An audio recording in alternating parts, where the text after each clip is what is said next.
So we're only days away from the 2024 election now, primarily the presidential election, but also a lot of Senate races, House races, and a lot of local races. I know my ballot, I've already voted. There was over 28 different races on my ballot, plus a ballot initiative.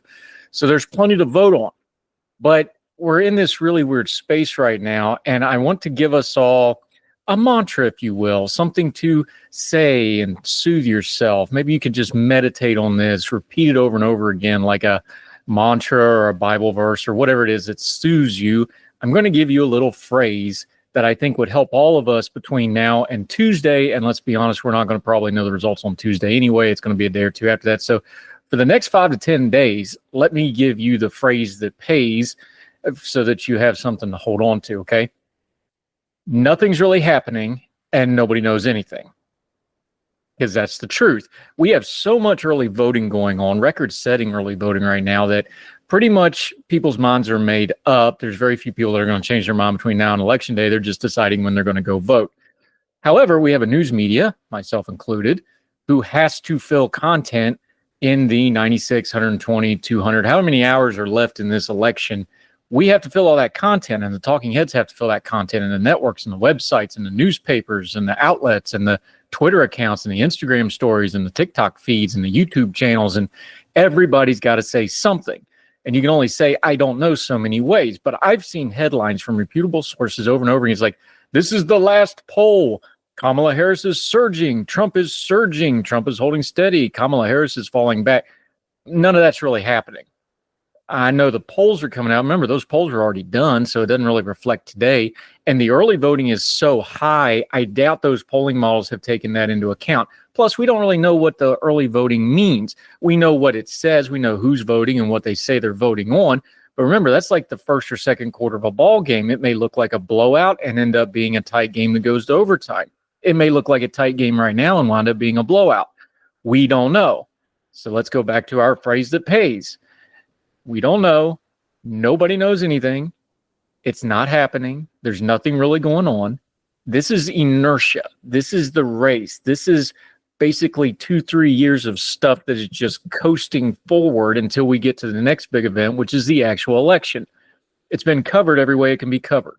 It's been polled every way it can be polled. It's been dissected and analyzed and thought about and pierced out. There's nothing really new going to be coming out. So that's why I say it's important for us to just remind ourselves there's nothing going on and nobody knows anything. Anybody that tells you differently is just trying to sell you something, and you shouldn't be a mark for them. It's okay to just say we don't know. We're kind of off the map on this because we have a president running that's a former president. We have a vice president who's basically the incumbent but wasn't the president, didn't go through a primary process, and has never had a single vote for her to be president ever cast for her because of the way that she bowed out before her own primary in 2020. So we're off the map anyway, and yet this race has been very static in the polling. It's been close. It's, margin of error all the way through, depending. Now, we can get into the swing state stuff, and we've covered that. And we can talk about how a lot of the polling margins and the bounces in it may just be finding data and trying to find noise in the white noise, and maybe things aren't actually moving around all that much. So that's why I return to our little mantra, because it's going to help us keep it sane. I actually had somebody DM me today and said, hey, are you doing okay because you haven't been on Twitter as much as you usually are? No, that's on purpose, because there's nothing to really say or talk about. I wrote my West Virginia piece. I did a speaking engagement this week. I'll do talking heading as I get requests to do it. I'm already booked for election night, but there's nothing really going on. There's a lot of activity. People are voting, but for an analysis, for the talking heads, as far as knowing more, we're just all waiting. And whether you're on TV and radio and podcasting like I am, or if you're just an average person trying to keep up with it with your cell phone or tablet or computer or whatever device you're using, we're actually all in the same boat. Nothing's really happening, and nobody knows anything. And part of being knowledgeable and self-aware is being able to just admit that we're all guessing. But we're going to find out on Tuesday. So what's more healthy right now is, instead of trying to just guess or procrastinate or put out predictions, although we've done that, we've got a whole prediction page at ordinary-time.com. You can go in and lodge your predictions with the commentary. What's really helpful, though, is to go ahead and prepare for what comes next, because really what we're all doing is just waiting for what's next. And let's prepare for that in a proper way. We know on election night that we're going to get some results pretty immediately, very quickly. We also know there's some states like Pennsylvania in 2020, it was Saturday before we figured it all out. So sometime between Tuesday and Saturday, we think we're going to know what's going on. We also think turnout is going to be pretty good. It was 67% last time. It's probably going to be right around that this time. We think maybe a little higher. We will see. Past that, and past the fact that there's all this early voting, and there's a lot of reasons for that early voting. I think, the way I've been looking at it, I think a lot of people from the COVID era, they got used to doing voting some other way. They're just really taking advantage of early voting because it doesn't scare them anymore. It's not new anymore. Once they broke the taboo of doing alternate voting or drive-in voting or voting by mail or early voting, now they like it and they like the convenience of early voting. So I think you're just seeing a wave of that. We're also seeing a lot of people, a lot of the Donald Trump supporters on the Republican side, they're just really fired up. So they're getting out and voting early, and they were encouraged to by the get out to vote machine of the Donald Trump campaign. So we're seeing all those things. But that doesn't mean we don't know what's going to happen in the next couple of days of early voting, and it doesn't mean we know what's going to happen on Election Day. Or those people that normally would have voted on Election Day, they're just voting early. That just moves the pile from one day to another. It doesn't change it. So again, back to our mantra, nothing's really going on. Nobody knows anything. We're all guessing.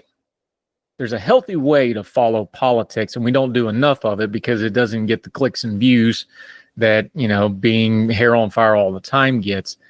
We really need to pace ourselves with this election because there's going to be a lot of mess. They're already running the playbook from 2020 of everybody cheats and everybody stole and blah, blah, blah.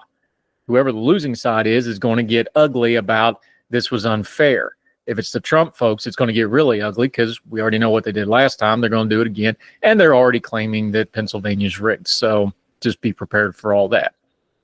What we need to do is prepare for how we're going to deal with the information tsunami that's going to start coming Tuesday night into Wednesday, and then for however long it takes to settle the election. Are you following good quality accounts? Are you following good quality reporting? Are you following reputable people who will tell you the truth? If you're following those websites that all they do is stoke your outrage all the time, I don't have to guess. I know what they're going to do in their election coverage Tuesday night. They're going to stoke your outrage because that's what they always do. Do you follow outlets and accounts and people and personalities and reporters who try to give you the information as best they understand it? Because if that's what they always do, that's what they're going to do on Tuesday night and Wednesday morning. They're going to try to give you good information as it becomes available. This is the perfect time because nothing's going on and nobody knows anything for you to do some timeline maintenance on your social media, for you to curate the media that you intake.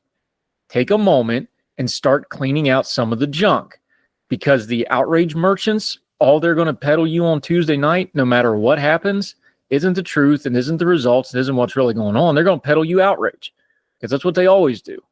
And the people that always peddle you crazy conspiracy, that's what they're going to peddle you. So if you want to avoid that and bring down the temperature of the room and lower your own stress level in what will be a stressful time in trying to follow politics, because again, nobody knows anything until the votes started getting counting. And then we're all pretty much going to all find out at the same time. Media, normal people, disengaged people, very engaged people, we're all going to find out at the same time. So there's no reason to stress it. Clean up your timeline, clean up your media intake, prepare yourself for the storm that is coming. That is the craziness of this election. That way, whether your candidate won or lost, or your issues won or lost, or whatever comes next, you're already on firm footing for the next election. I got bad news for you. I know this is the most important election of our lifetime, but so was the last one and the one before that. And the next most important election of our lifetime is going to start about 5 minutes after we finish this one. And you know what the look at for that election is going to be? Nothing's going on and nobody knows anything, but it's going to be really loud and noisy. So let's get past this election first with our little mantra. Let's keep our bearing. Let's be grown folk adults, and let's get through the next week and a half or so and be proud of how we behaved and contorted ourselves, especially in our social media, because that's what everybody else sees. All right? Now, everybody say it with me. Nothing's really happening, and nobody knows anything. And we're all okay with that because we're all going to find out together come Tuesday or maybe Wednesday or Thursday, or Friday, or God help us, maybe at least by Saturday. Look, if we get it done by Thanksgiving, we'll all be happy. And then we'll have something to truly give thanks about. All the music on Her Tell is provided under a Creative Content license from monstercat.com. Somos la máquina.